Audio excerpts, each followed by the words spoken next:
Hi everyone! For today's vlog ay andito po tayo sa Santo Tomas, Batangas.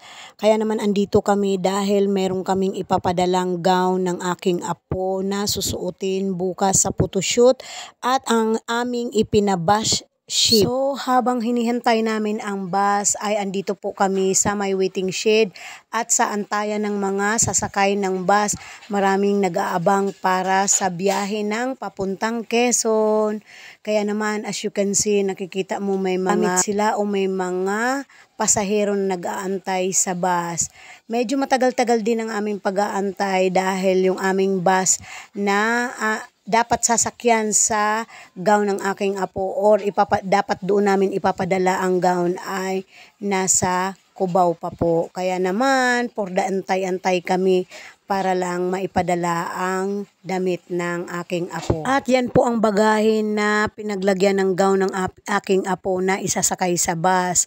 So, madami-dami din pong nag-antay na sasakay dahil patanghali na pong tapat yan. Kaya marami na pong nag-aabang para sa biyahe ng pa-Quezon. Nakatutuwa at nakaka-enjoy sa mata tignan ang mga pasahero sa terminal dahil po sa maalala ko noon nung panahon na bata-bata pa ako at malimit ako magbiyahe ay ganitong senaryo din po ang aking nararanasan, ang umupo sa shed sa terminal upang mag-antay ng masakyang bus. Kaya ito kami ni Mister habang tiyatsagang nag-aantay sa bus na pagsasakyan o pagdadalhan ng damit ng aking apo.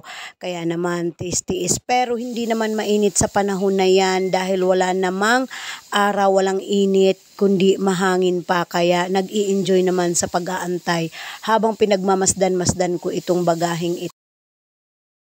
At sa wakas na isakay na namin yung aming ipapadadalang damit ng aking apo. Kaya ito kami, pagkatapos naming maipasakay ang bagahe sa bus ay ito kami, nilibot namin ang palengke ng Santo Tomas at napakadami nga namang bili pasalubong sa mga gusto at mga biyahero. Kaya sa mga babiyahe papuntang Quezon or papuntang Batangas mismo city ay sa palengke ng Santo Tomas ay napakadaming pwedeng ipampasalubong, maraming bilihin na pwede nating dalhin para ipasalubong sa ating pupuntahan. Kaya naman, busog na naman ang mata para maggala-gala. Sinamantala na makapag-ikot-ikot habang kami may sinasadya dito sa may terminal.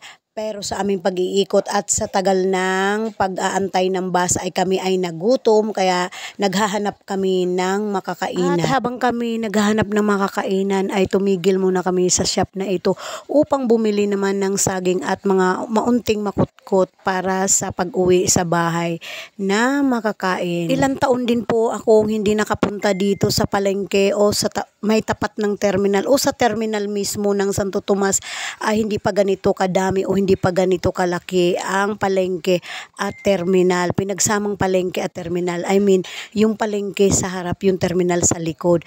Kaya naman now ko lang nakita na napakalaki na pala at madami na palang mabibili dito. Kaya naman, kompleto na dito sa mga hindi mga nakapagdala ng pasalubong.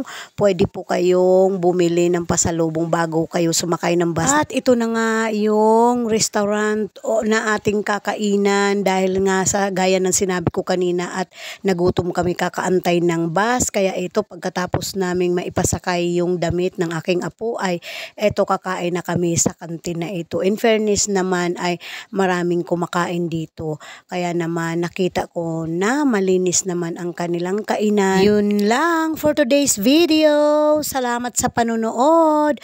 Bye everyone. Till next video.